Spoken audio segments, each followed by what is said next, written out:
नमस्कार मित्रांनो, तुमच्या आवडत्या कमळी मालिकेत आता एक खूप मोठा आणि भावनिक वळण येणार आहे। आजच्या ह्या भागामध्ये एक छोटासा दिसणारा प्रसंग घडतो, पण त्यामागे खूप मोठं रहस्य दडलेलं आहे। हा प्रसंग इतका भावनिक आहे की अन्नपूर्णाच्या आयुष्यात एक मोठा धक्का बसणार आहे। चला तर मग आजचा हा संपूर्ण भाग आपण सविस्तरपणे समजून घेऊयात। पण याआधी जर तुम्ही आमच्या चॅनलला सबस्क्राइब केलं नसेल तर सबस्क्राइब करा आणि व्हिडिओ आवडल्यास लाईक द्यायला विसरू नका। तर सुरुवात होते अन्नपूर्णा आणि कमळीपासून। एका शांत सकाळी अन्नपूर्णा कमळीला प्रेमाने एक नवीन मोबाईल देते आणि हा मोबाईल फोन कमळी ते बघतच खूप आनंदी होते। तिच्या चेहऱ्यावरती एक वेगळाच उत्साह आपल्याला दिसत असतो, कारण तिच्यासाठी हा मोबाईल खूप खास असतो। अन्नपूर्णा हसतच कमळीला सांगते, कमळी, हा फोन नीट वापर आणि काही अडचण आली ना तर मला सांग बाळा। तेव्हा कमळी नम्रपणे मान हलवते आणि आनंदाने म्हणत असते, हो आजी, मी नीट वापरेल। ती मोबाईल हातामध्ये येताच त्याकडे कौतुकाने बघत असते आणि तिच्या मनामध्ये एक वेगळीच भावना असते, कारण हा फोन तिच्यासाठी फक्त एक वस्तू नसतो तर एक आठवण जपण्याचं साधन असणार असतो। कमळी एकटीच बसलेली असताना हा मोबाईल सेट करत असते। तेवढ्यातच तिच्या मनामध्ये एक भावनिक विचार येतो। ती स्वतःशीच विचार करत म्हणत असते, आपली आई सध्या आपल्यासोबत नाही, ती गावाला असते आणि तिची आठवण मात्र नेहमी माझ्या मनात असते। हा विचार तिच्या मनाला थोडं हळवं करून टाकतो। अचानकच तिच्या डोक्यामध्ये एक कल्पना येते, आणि आपल्या आणि आईचा फोटो मोबाईलच्या स्क्रीनवरती ठेवला तर मग आई कायमच आपल्यासोबत असल्यासारखी वाटेल। हा विचार येताच तिच्या चेहऱ्यावरती हलकसं हसू येतं। कमळी लगेचच तिची बॅग उघडते आणि ती बॅगमधून एक जुना पण खूप खास फोटो काढते। तो फोटो असतो तिचा आणि तिची आई सरोजा याचा। तो फोटो पाहताच तिच्या डोळ्यामध्ये थोडंसं पाणी येतं, कारण त्या फोटोमुळे तिच्या आयुष्यातील खूप सुंदर आठवणी जपलेल्या असतात। ती मोबाईलचा कॅमेरा उघडते आणि त्या फोटोचा नीट फोटो काढते। नंतर ती तो फोटो मोबाईलच्या स्क्रीनवरती म्हणजे डीपी म्हणून सेट करते। मोबाईलच्या स्क्रीनवरती आता कमळी आणि सरोजा या दोघांचा फोटो दिसत असतो। तो फोटो पाहताच कमळीला चेहऱ्यावरती समाधान आणि आनंद दिसतो।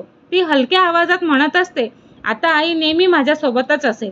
हा सीन खूप भावनिक आणि हृदयाला स्पष्ट करणारा असतो। 2 दिवसानंतर सकाळची वेळ असते आणि लगबग सुरू असते। घरात थोडी गडबड चालू असते आणि त्याच्यासाठी कमळी कॉलेजला जायची तयारी करत असते। ती घाई गडबडीत पुस्तकं बॅगेमध्ये ठेवते आणि पटकन घराबाहेर पडते, पण त्या घाईमध्ये एक मोठी चूक तिच्याकडून होते। कमळीचा मोबाईल टेबलवरच हॉलमध्ये राहून जातो आणि तिच्या याची काहीच तिला कल्पना नसते।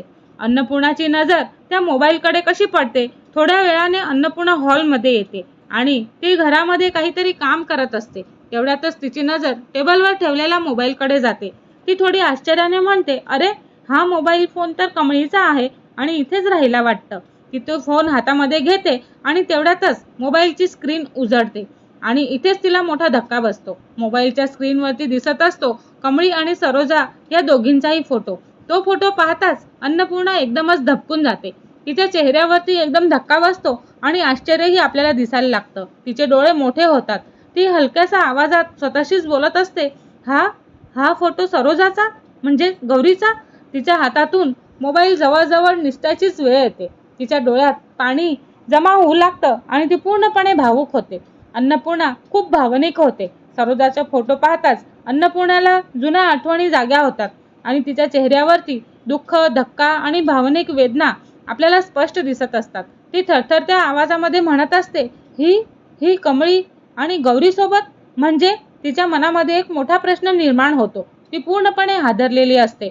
अन्नपूर्णा लगेचच सदानंदला आवाज देते आणि सदानंद, जरा इथे या, मला काहीतरी दाखवायचं आहे। सदानंद पण घाबरून गेलेला असतो आणि हॉलमध्ये येतो। अन्नपूर्णा त्याला मोबाईल दाखवते आणि सदाशिव पण स्क्रीनकडे पाहतो आणि तोही एकदम थक्क होतो। तो आश्चर्याने म्हणत असतो, अरे देवा, हा तर गौरीचा फोटो आहे। आणि दोघेही एकमेकांकडे पाहत राहतात। घरामध्ये एकदम तणावाचं वातावरण निर्माण झालेलं असतं।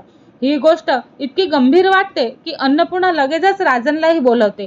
राजन येतो आणि त्यांच्या चेहऱ्यावरचा तणाव पाहून विचारतो, काय झालं आई बाबा, तुम्ही इतके घाबरलेले का दिसताय। तेव्हा अन्नपूर्णा त्याला मोबाईल दाखवते। राजन स्क्रीनवरती असलेला फोटो पाहतो आणि त्याच्या चेहऱ्यावरती पण धक्का आपल्याला स्पष्ट दिसतो। तो हळू आवाजात म्हणत असतो, ही कमळी आणि ही गौरी. मग आता ह्या तिघांच्याही मनामध्ये एकच प्रश्न असतो, कमळीचा आणि गौरीचा नेमका संबंध काय आहे. आणि इथेच आपल्याला अन्नपूर्णाच्या डोळ्यामध्ये अश्रू, सदाशिवला पूर्ण विचारात आणि राजांच्या चेहऱ्यावरती गंभीर भाव दिसत असतात. आणि हातामध्ये कमळीचा मोबाईल, ज्यावरती कमळी आणि गौरीचा फोटो. आता मोठा प्रश्न इथे उभा राहतो, कमळी आणि गौरीचा नेमका संबंध काय असेल आणि अन्नपूर्णाला सरोजाचा फोटो पाहून इतका धक्का का बसला. या सगळ्यांमागे कोणतं मोठं रहस्य दडलेलं आहे आणि हे पाहण्यासाठी आपल्याला पुढील भाग बघावा लागेल. आणि त्यासाठी आमच्या चॅनलला लाईक, शेअर आणि सबस्क्राईब करायला विसरू नका. धन्यवाद.